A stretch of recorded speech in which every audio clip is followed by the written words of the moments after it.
Olá, dando sequência ao nosso estudo sobre a marcha humana, no vídeo anterior, eu tratei um pouco sobre a história, né, sobre o desenvolvimento da análise da marcha, desde a Grécia Antiga até a década de 2002, quando o David Sutherland publicou um artigo fazendo todo esse resgate histórico.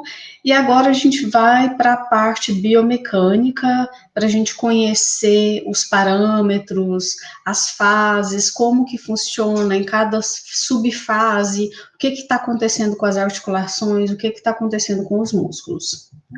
Então, quando a gente pensa numa definição para a palavra marcha, né? Então, vários livros trazem formas diferentes de definir a marcha, desde um transporte seguro e eficiente do homem no espaço, como a marcha sendo esse ato motor mais automatizado, e a marcha sendo uma sequência de eventos altamente repetitiva de ciclo após ciclo, né? Então, quando a gente pensa na marcha, a gente pensa numa pessoa caminhando, normalmente na rua. Se a gente para observar, a gente consegue identificar essa sequência altamente repetitiva de ciclo após ciclo, um pé no chão, depois o outro, um no chão, depois o outro, e assim sucessivamente. Então, a gente pode ter um olhar para a marcha de dois pontos de vista, do ponto de vista biomecânico, do ponto de vista da neurofisiologia. Do ponto de vista biomecânico, a gente encontra movimentos coordenados dos segmentos corporais, né, desde tornozelo, joelho, quadril, tronco, dissociação de cintura escapular, dissociação de cintura pélvica. A gente tem uma interação dinâmica de forças internas, de forças musculares e articulares, forças externas, inerciais, forças gravitacionais, etc. E do ponto de vista da neurofisiologia, a gente consegue perceber uma sequência de eventos reflexos, compondo movimentos altamente complexos aí, que vão envolver sistema nervoso central, sistema nervoso periférico. Uma vez aprendidos, tais movimentos tornam-se automáticos e subconscientes. Então, a gente pensa, especialmente para os profissionais da reabilitação, a marcha ela é um indicador de qualidade de vida, né? Não só da reabilitação, mas da área da saúde como um todo, né? Nada simboliza um nível de independência em nossa percepção de uma boa qualidade de vida, mais do que a capacidade de andar de forma independente com o nosso próprio poder de um lugar para o outro, né? Então, a gente consegue identificar nessa única frase o nível de importância e de relevância que a marcha tem para o ser humano, né? Então, a gente tem aqui uma sequência didática bem interessante que o livro de Cinesiologia Clínica e Anatomia, do Lippert, traz para a gente. Então, ele traz esse ciclo, que a caminhada ela vai requerer o equilíbrio sobre um membro inferior, vamos supor, por exemplo, sobre uma perna direita, e requer o movimento do outro membro. Então, enquanto uma perna direita está em equilíbrio, a esquerda está em movimento. Tronco e membros superiores também se movem, e eu tenho na análise quais movimentos articulares, quais músculos ou grupos musculares estão atuando durante todo esse ciclo, né? Então, isso é basicamente a definição do Lippert para a caminhada. A terminologia da marcha. Então, marcha é a maneira ou o estilo da caminhada. Esse livro, esse autor é do livro Cinesiologia Clínica de Brunston. Ele traz exatamente aqui para a gente essa diferença da definição. Já já a gente vai se ater um pouco mais a ela. O ciclo da marcha ou passada. O ciclo da marcha é a unidade mais fundamental da marcha. Então, quando a gente pensa num ser vivo, a gente pensa na célula, né, sendo uma unidade fundamental, não é isso? Para a gente poder entender alguns mecanismos. E quando a gente pensa na marcha, ou na passada, que é a mesma coisa, a gente tem que enxergar esse ciclo da marcha como a unidade mais fundamental. É através de um único ciclo que a gente consegue fazer uma análise. O início é a partir do contato do pé no chão, que é o início desse ciclo da marcha. E esse ciclo, ele pode ser dividido em duas fases. A fase de apoio, que eu tenho os pés no chão, e a fase de balanço, em que um dos pés estão fora do chão. Aqui a gente tem, então, uma representação esquemática da passada. O que é uma passada ou ciclo da marcha? Então, imagine aí que está destacado o pé direito.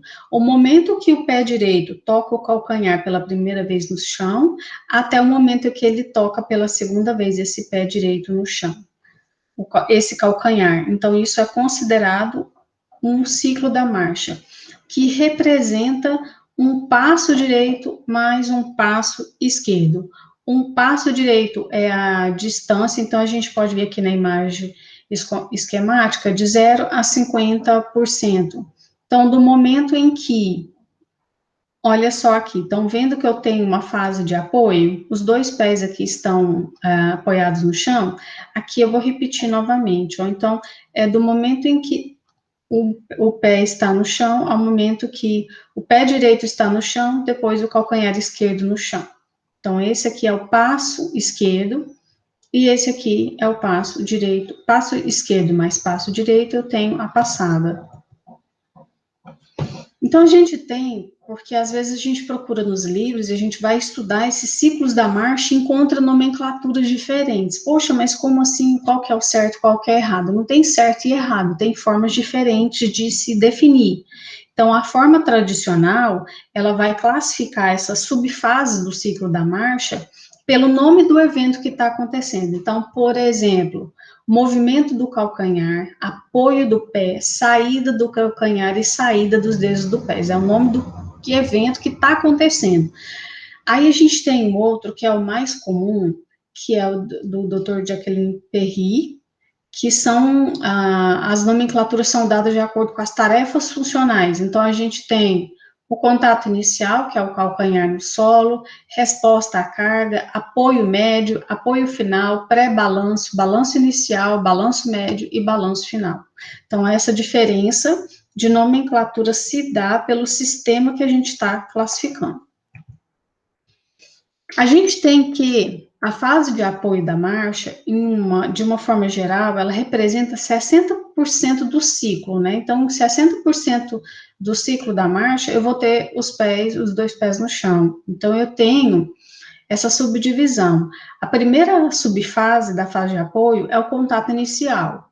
Depois a gente vai para a resposta à carga, depois para o apoio médio, a seguir apoio terminal e por fim o pré-balanço. Depois do pré-balanço a gente entra na fase de balanço que a gente vai ver daqui a pouquinho. Então a fase de apoio, como eu tenho os dois pés no chão, ela representa para mim uma cadeia cinética fechada. Ela tem uma reação em cadeias das articulações. O que significa isso? Então eu vou ter dissipação de forças em todas as articulações, do tornozelo, no joelho, no quadril, nas vértebras. O pé é o segmento estável fixo, as alterações que possam existir ocorrem a partir dele e de forma ascendente. O que significa isso?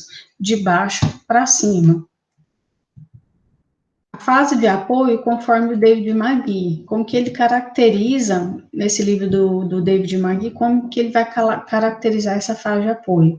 Então, contato inicial ou o toque do calcanhar, o que a gente precisa aprender aqui? Como que isso vai acontecer de uma forma natural, no indivíduo, digamos assim, natural, né, não normal. O que eu quero dizer com natural é que eu tenho uma biomecânica acontecendo que não gera uma sobrecarga articular, nem um gasto energético muito grande para os músculos, tá? Então, no indivíduo que tem essas características, durante o contato inicial ou toque do calcanhar, essa é a primeira subfase da nossa fase de apoio. Então, o indivíduo vai estar com o calcanhar apoiado no solo, mas os dedos não estão apoiados, somente o calcanhar. Ele tem uma extensão de joelho e ele tem uma flexão de quadril, ele tem uma leve rotação medial, é como se ele tivesse numa leve adução com rotação medial desse membro inferior, dessa perna direita. Então, o membro, ele está sendo preparado, então a gente Esquece o outro membro, vamos focar só no que está em cor rosa, tá? Então, esse membro, ele está sendo preparado para sustentar o peso do corpo inteiro, ele ainda não está suportando o peso. A pelve está nivelada em rotação medial, então é como se tivesse uma rotação medial junto com uma adução. O quadril, ele vai estar flexionado entre aproximadamente 30 e 49 graus e em rotação medial. O joelho, ele está discretamente flexionado ou estendido. A tíbia tem uma rotação lateral. O tornozelo, ele está a 90 graus, que então é como se ele estivesse neutro.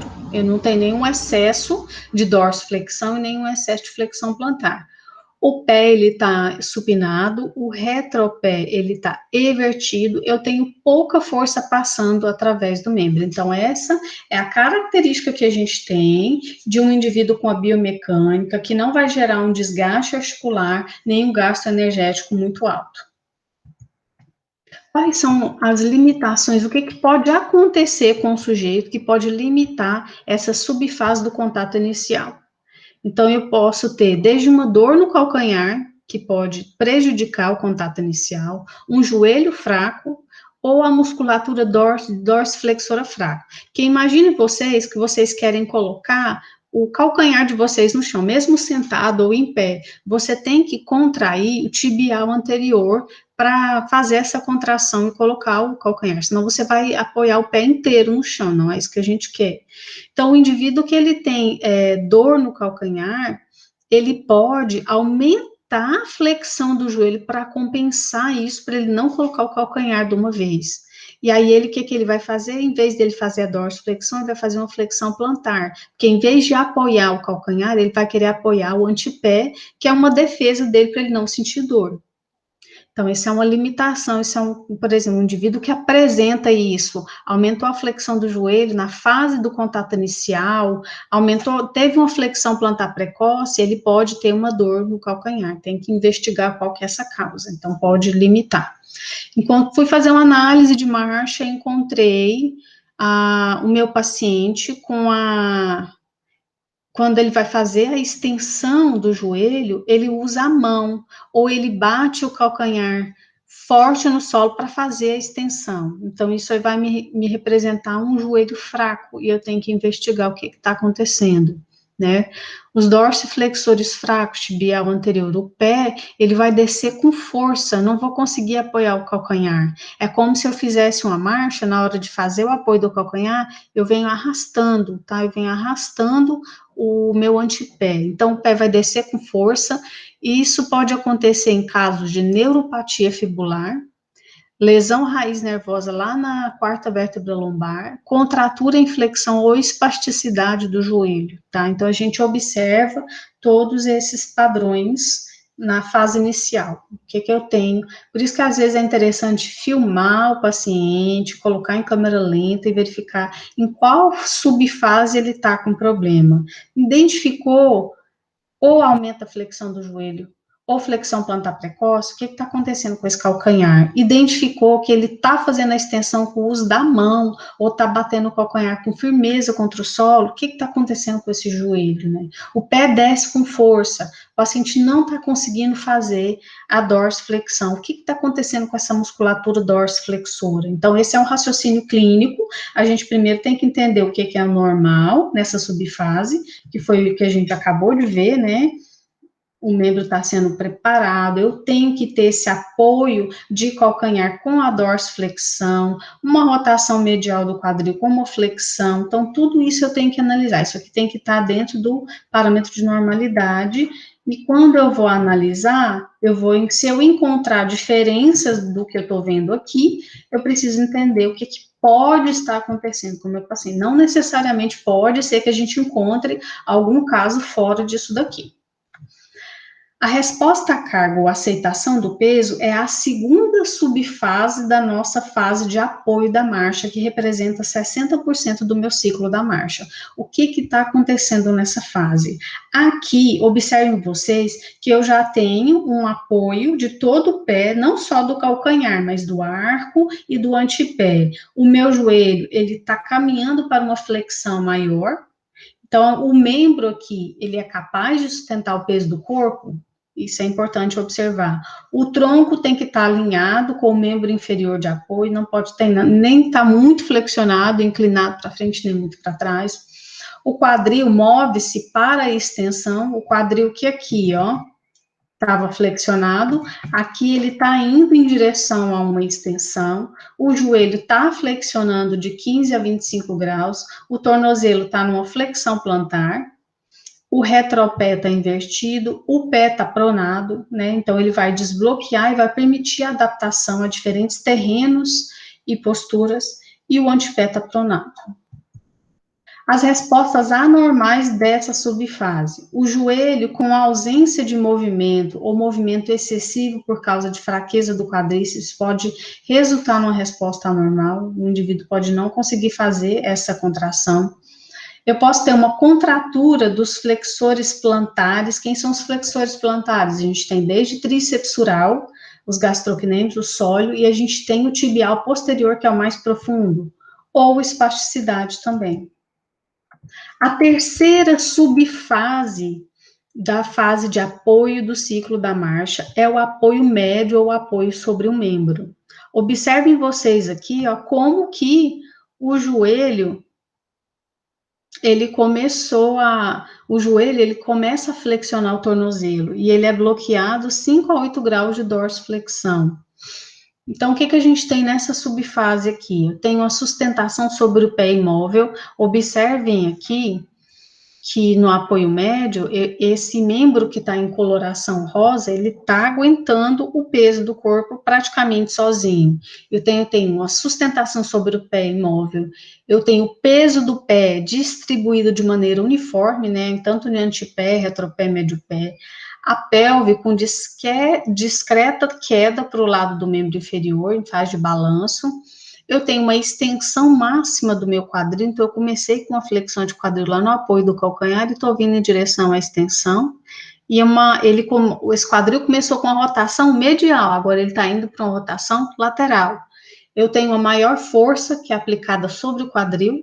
É nesse momento que eu vou precisar de glúteo para não ter aquela chamada marcha de Trendelenburg, que a hora que eu preciso de fazer esse apoio, a minha pelve vai cair, porque eu não tenho força do glúteo. O joelho flexiona e o tornozelo é bloqueado, 5 a 8 graus de dorsiflexão. Então, essa aqui é a terceira subfase. As limitações ao apoio médio.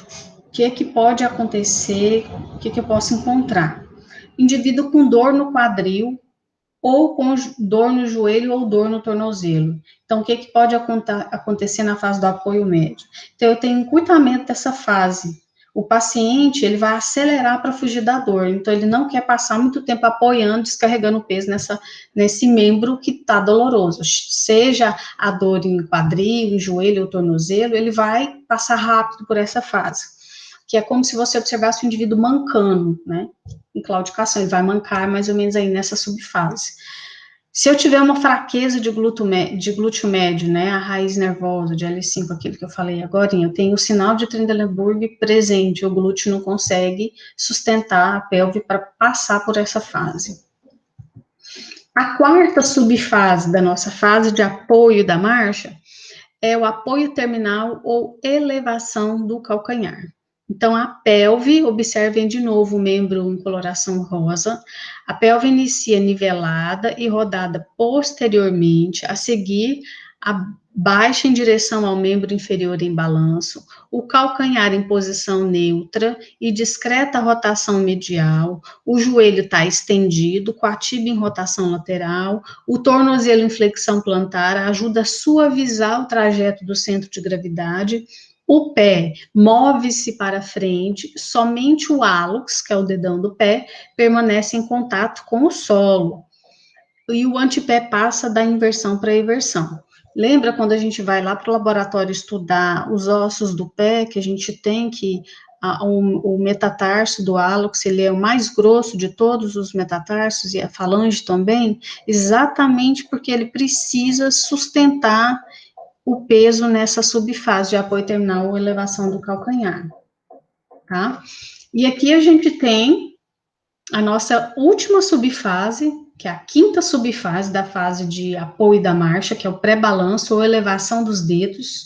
Então, aqui eu tenho uma fase de aceleração, os dedos vão acelerar através do empurrão que eles vão dar no membro inferior para frente, o tronco permanece ereto, a pelve rodada posteriormente, o quadril estendido ainda em discreta rotação medial, o joelho flexiona, eu venho dessa subfase aqui, ó, de uma extensão de joelho, e agora eu venho para uma flexão de 30 a 35 graus de joelho, e o tornozelo está indo em direção à flexão plantar.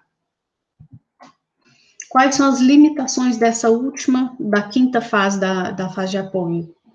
Então, as limitações da subfase de pré-balanço podem ser quando eu tiver uma lesão articular, eu posso ter uma incapacidade de impulsionar o corpo sobre o lado medial do pé, quando eu pressiono o aspecto lateral do pé, se eu tiver algum problema, principalmente na articulação do tornozelo ou dos metatarsos, das interfalangianas, especialmente no hálux, né? Outra limitação, flexores plantares fracos, quando eu tenho patologias que envolvem raiz nervosa de S1 e L2. Então, eu posso ter o quê? A elevação dos dedos pode estar ausente. O paciente pode usar uma bengala para diminuir a carga sobre o membro. Então, essas são as limitações que a gente pode encontrar nessa fase de pré-balanço. Aí, entrando na fase de balanço, né, que é a segunda fase do ciclo da marcha, que representa 40% desse ciclo, essa fase ela é subdividida em 3 subfases, que é o balanço inicial, balanço médio e balanço terminal.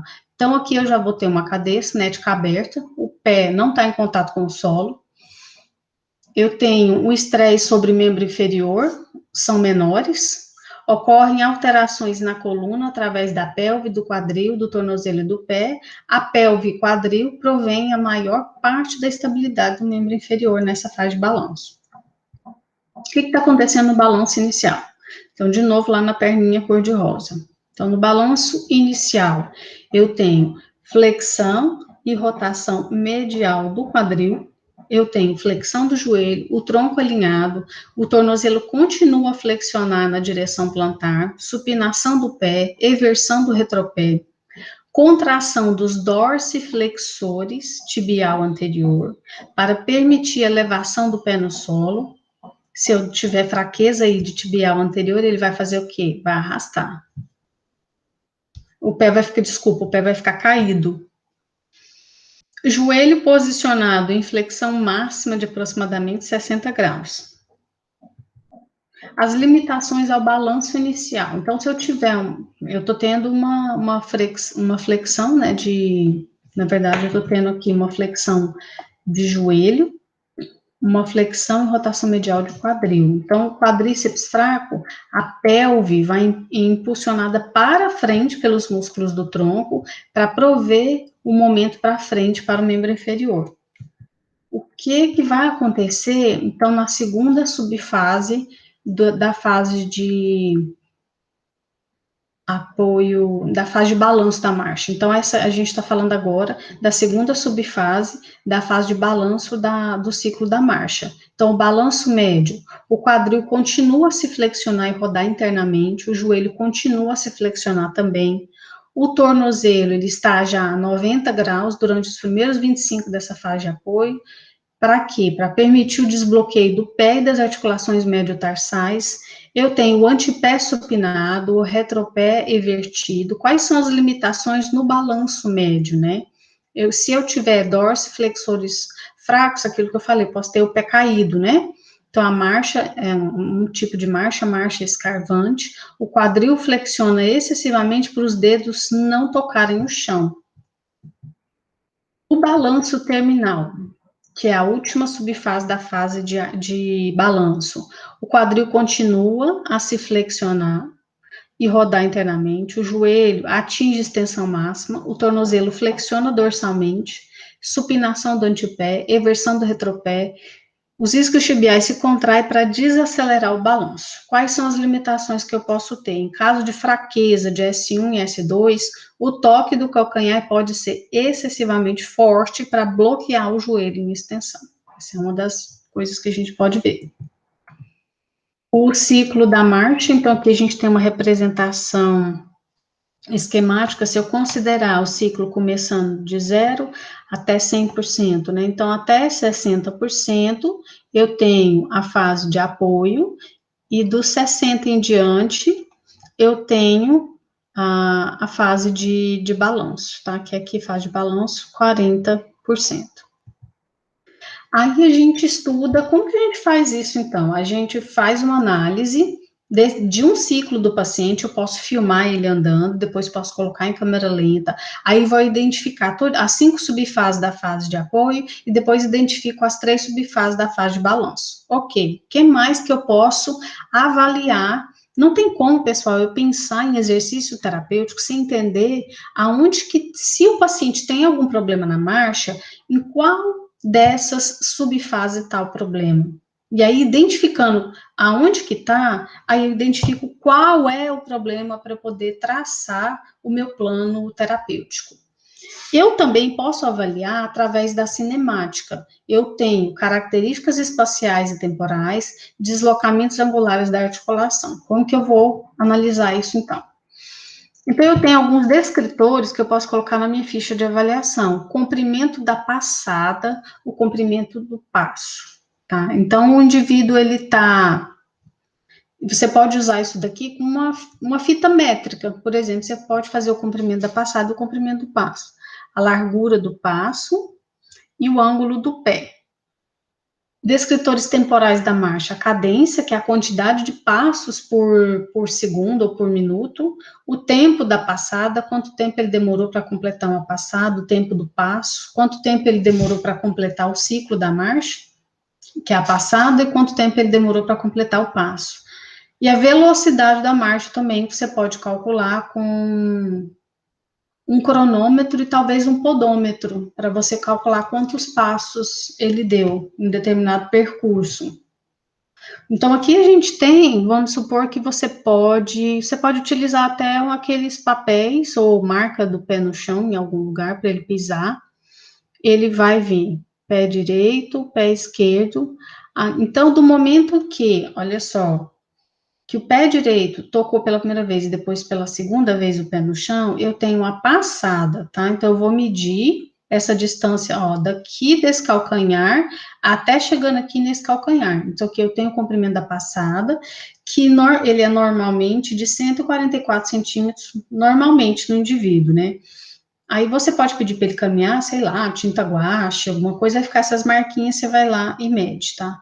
A distância do calcanhar direito para o esquerdo, eu tenho o comprimento do passo esquerdo, e a distância do calcanhar esquerdo para o calcanhar direito a segunda vez, eu tenho o comprimento do passo direito. A comparação do comprimento do passo da direita com o passo da esquerda pode contribuir para avaliar a simetria da marcha entre os membros inferiores. Espera aí, o que está acontecendo? Será que ele tem uma limitação articular de alguma, do quadril, ou de alguma outra articulação que está dando diferença entre um passo e o outro? E aqui eu trouxe um exemplo, isso aqui está no livro do David Newman, de cinesiologia clínica também, que ele tem essa imagem bem bacana, influência da deficiência da patologia sobre o comprimento do passo, né? Então, aqui na letra A, a gente pode observar um indivíduo normal, que ele tem mais ou menos, 78 centímetros entre passo direito e passo esquerdo, um quadril doloroso, né? Então, o paciente pode apresentar uma redução e ir para 41 centímetros, por exemplo, um lado, e pode ir para 31 centímetros do outro lado. Na letra C, eu tenho uma imagem esquemática de uma hemiparesia, né, em que eu tenho aí 33 centímetros do membro sadio e 27 centímetros do membro parético. E na letra D, a gente tem aí uma imagem esquemática da doença de Parkinson, em que eu tenho 26 centímetros do membro esquerdo e 24 centímetros do outro. Observem que, mesmo o lado não afetado, no caso de patologias que pode comprometer mais um membro do que o outro, eu tenho redução, tá? De um passo para o outro. Descritores temporais. Eu posso estudar o ritmo do passo, que é a cadência, né? Então, a gente tem o normal, 1,87 passos por segundo ou 110 passos por minuto no indivíduo normal. Você pode utilizar isso com um podômetro e um cronômetro. Então, tem vários aplicativos hoje, até para celular, né, que mede quantos passos a pessoa deu numa determinada caminhada. Dá para utilizar várias coisas com isso daí. O tempo da passada, o tempo para um ciclo completo da marcha é, em média, 1,37 metros por segundo. E o tempo do passo? Aí aqui tem alguns parâmetros, né, de vários autores que o Niemann traz para a velocidade da marcha, que é metros por segundo, para a cadência, comprimento da passada, largura do passo e o ângulo do pé. Então, ele traz aí, por autor, a gente pode ver que a velocidade da marcha, ela vai variar de 1,43 metros por segundo, 1,48, 1,40, 46, dependendo do autor, né? A cadência, que são passos por minuto, dependendo dos autores, vai de 119,1 passos por minuto até 110, 114. Esse aqui é o livro de Cinesiologia Clínica do Brunston, que ele também traz o número de indivíduos dessa pesquisa, velocidade de metros por minuto da marcha, 86 para homens, 77 para mulheres, comprimento da passada para homens, 1,46, 1,28 para mulheres, cadência de passos por minuto, 111 para homens, 117 para mulheres, né? Então, parece que as mulheres dão mais passos por minuto que os homens, a diferença é pouco. Todos os valores, tanto espacial, temporal, cinemático e variáveis cinéticas, obtidos a partir das medidas de marcha, variam de acordo com a velocidade da marcha, tá? Por isso que, dependendo, às vezes é bom padronizar para a avaliação, ou seja, numa esteira, com a velocidade constante, para você ter um parâmetro do mesmo paciente. Como assim? Vamos imaginar, então, que ele aparece no primeiro dia da consulta, e você coloca uma velocidade lá estimada para tirar os valores espaciais e temporais. E aí, na reavaliação, você vai utilizar a mesma esteira com a mesma velocidade para mais ou menos comparar. Não que você não possa fazer em outras velocidades, mas é importante que você faça na mesma velocidade que você fez no primeiro dia para comparar o que teve de avanço, e aí depois pode fazer em outras velocidades para dizer que o que ele consegue fazer em velocidades maiores do que o que ele fazia no início. Para referência e interpretação adequadas, os relatórios das características da marcha devem sempre incluir a velocidade de marcha da qual os dados foram coletados, que é isso que eu estou falando, tá? Utilizar ou padronizar pode ser numa esteira. Aí a gente tem, tá bom, professora, a gente avalia, então, quando a gente pensa em marcha, um ciclo, o que está acontecendo em cada subfase, eu vou avaliar item por item, ok. Eu tenho todos esses descritores temporais que eu tenho que analisar, a cadência, o ritmo do passo, o tempo da passada, o tempo do passo, eu tenho que avaliar, então, também o comprimento da passada, o comprimento, a largura da base também, quando o indivíduo está parado, e a distância entre um pé e o outro, é importante analisar isso. O que mais? Então, quando eu vou observar o indivíduo vindo, andando na minha frente de frente, eu vejo ele andando de lado, vejo ele andando de costas, eu tenho que observar alguns deslocamentos angulares das articulações, tá? Então, a cinemática ou geometria da caminhada, ela é estudada e registrada observando o movimento angular de cada segmento corporal nos 3 planos. Os movimentos no plano sagital são os maiores e mais fáceis de acompanhar, foram os mais pesquisados até hoje, né? Então, quando eu olho o indivíduo andando de lado, esses são movimentos que eu consigo visualizar no plano sagital. Apesar das variações quanto aos valores exatos na literatura, o padrão e a sequência dos movimentos articulares são altamente previsíveis. Então, aqui eu tenho o movimento no plano sagital, que é o que foi mais estudado, né? O que é que eu vou avaliar, né? Eu vou avaliar o ciclo, né? Então, até aqui mais ou menos eu tenho fase de apoio, daqui para cá eu tenho fase de balanço, né? Aí eu posso avaliar aqui, ó, o que está acontecendo na pelve, o que está acontecendo no quadril, o que está acontecendo no joelho e o que está acontecendo no tornozelo em termos de, ó, Quando eu penso na pelve, olho o indivíduo de lado, inclinação anterior e posterior dessa pelve, flexão e extensão desse quadril, ó, então geralmente isso aqui são gráficos que a gente tem da análise da Marshall.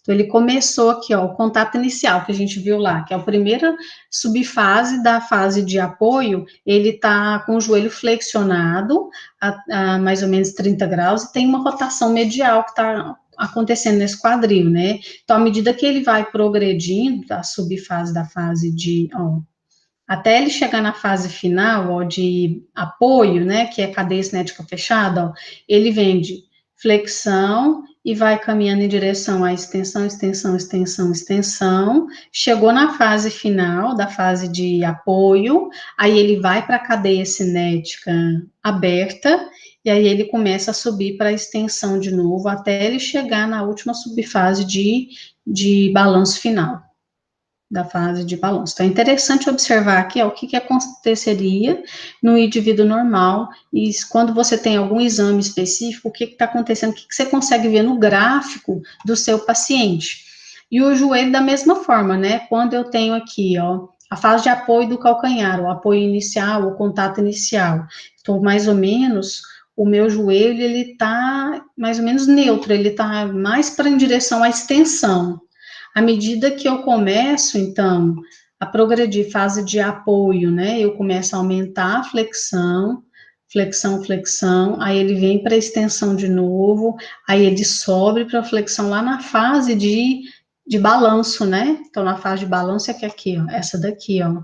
Olha como que o joelho está flexionando. Começou aqui, ó, dos 60, ó, como que eu tenho um aumento muito maior de flexão, por isso que o pico da curva aqui é maior, aproximadamente, especialmente aqui nos 70, entre 85, entre 70 e 85% do ciclo, eu tenho esse aumento maior. E aqui no final é o tornozelo, né? Que também ele começa numa dorsiflexão, no apoio inicial. Então, a gente olha flexão dorsal, flexão plantar, o que está acontecendo. É mais ou menos essa análise que a gente faz quando a gente tem um gráfico, tá? Da marcha. No plano frontal, eu estou olhando o indivíduo andando de frente para mim. De novo, eu vou olhar todo o ciclo, né? De 0 a 100%. Até aqui eu tenho o apoio, a fase de apoio, aqui eu começo a minha fase de balanço, né? Deixa eu colocar aqui o marcador. Ok, perfeito, que aí vocês veem de vermelhinho. Então, eu vou olhar de novo a pelve, eu vou olhar o quadril, eu vou olhar o joelho e vou olhar também o meu tornozelo, né? Então, o que eu vou olhar no indivíduo no plano frontal? Eu vou olhar a altura da crista ilíaca esquerda em relação à direita, né? Se tá mais para cima, se tá mais para baixo. No quadril, eu vou olhar se ele tá em adução, se ele tá em abdução. O joelho, eu vou olhar se ele está em valgo ou em varo, e o meu tornozelo se está em inversão ou se está em eversão. O plano transverso, que seria eu tirar uma foto de cima para baixo, como se eu tivesse uma câmera no teto, tá, pessoal? Eu vou olhar essa dissociação que faz, ó, quando eu vou com uma perna para frente ou para trás, eu movimento o membro superior contra a lateral. Então, eu olho a rotação da pelve, o que está acontecendo com a rotação do meu quadril durante essas fases, e olho também para o movimento articular do quadril, né? Se tem rotação medial, se tem rotação lateral, e vou olhar também em relação ao joelho, rotação medial, rotação lateral. Então, nesse plano, eu olho as rotações. Aqui eu trouxe bem detalhado o movimento articular do quadril, né? Então, ele vai ter uma extensão do membro durante a fase de apoio, ele flexiona na fase de balanço, os flexores do quadril, principalmente o ilho psoas, são ativados para desacelerar a extensão, os extensores do quadril, principalmente os isquiotibiais, são ativados para desacelerar a flexão, os abdutores, eles promovem estabilidade durante a sustentação de um membro, caso de perda do movimento do quadril, aumento da mobilidade do joelho do mesmo lado, aumento da mobilidade do quadril do outro lado e aumento da mobilidade da coluna lombar, caso o indivíduo perca o movimento do joelho, vai sobrecarregar essas outras articulações. Eu vou aqui passar, tá, ok, movimento articular do joelho, né? Então, o que vai estar acontecendo com o joelho? Ele vai estar flexionado durante os 3 primeiros instantes da fase de apoio, atua como amortecedor de impacto. As funções durante a marcha, ele suporta o peso, ele amortece o impacto, ele aumenta o comprimento da passada, ele faz o movimento do pé durante o balanço e os isquiotibiais flexionam o joelho e desacelera o membro inferior na fase de balanço. Então, o joelho com deformidade e inflexão, o quadril é fletido e perde seu poder de extensão. Então, a síndrome patelofemoral, eu vou ter esse tipo de alteração. O gastrocnêmio sólio, eles utilizam 85% de sua contração voluntária máxima durante a marcha normal. Eles estabilizam o joelho e o tornozelo, eles minimizam o desvio pélvico vertical e conservam essa energia. O movimento articular do pé e tornozelo, então várias articulações do pé permitem sua acomodação sobre o solo. A articulação do pé e do tornozelo funciona de modo interdependente na marcha. Quando o calcanhar toca o solo, o membro inferior torna-se uma cadeia cinética fechada e os movimentos e estresse devem ser absorvidos pelas estruturas dos membros inferiores.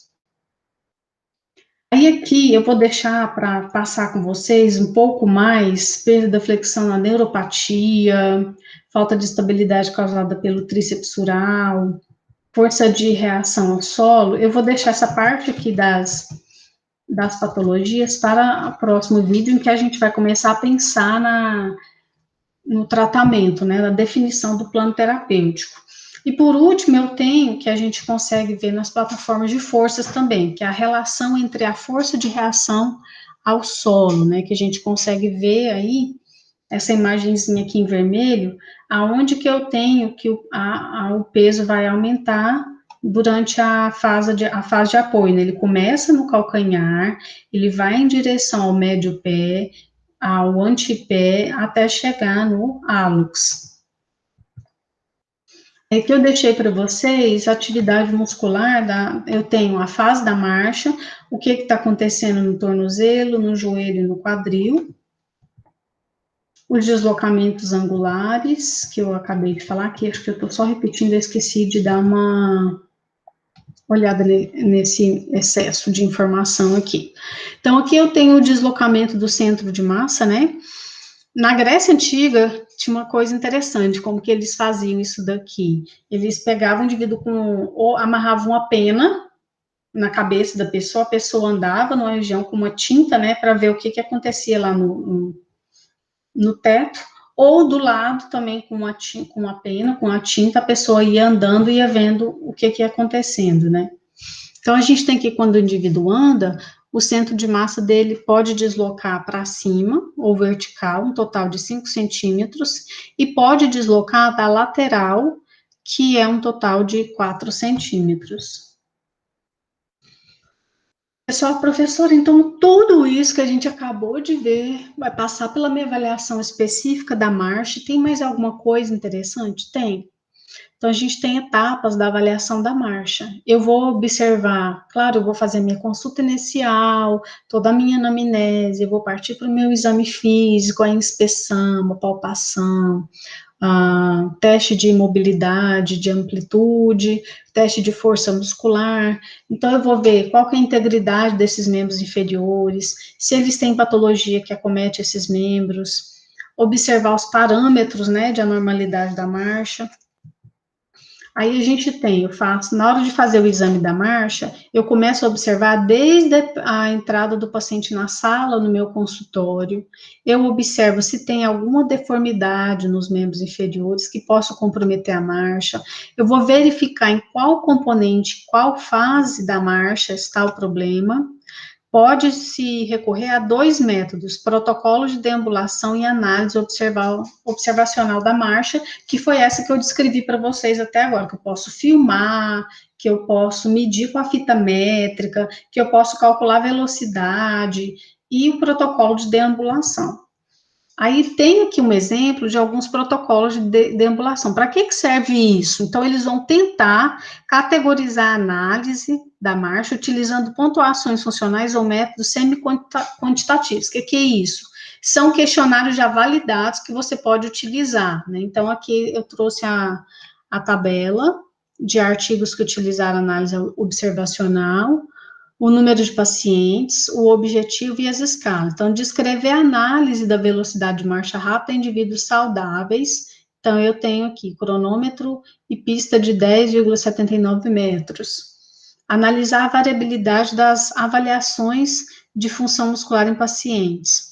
Escala Vignos, avaliação de força. Aí tem uma série aqui de escalas e a gente pode pesquisar que tem mais algumas análises. Esse material aqui, ele é de 2 anos atrás, esse quadrinho que eu pesquisei, e provavelmente, se a gente for procurar, pode ser que a gente encontre mais alguma escala validada, algum protocolo que a gente possa ajudar nessa avaliação.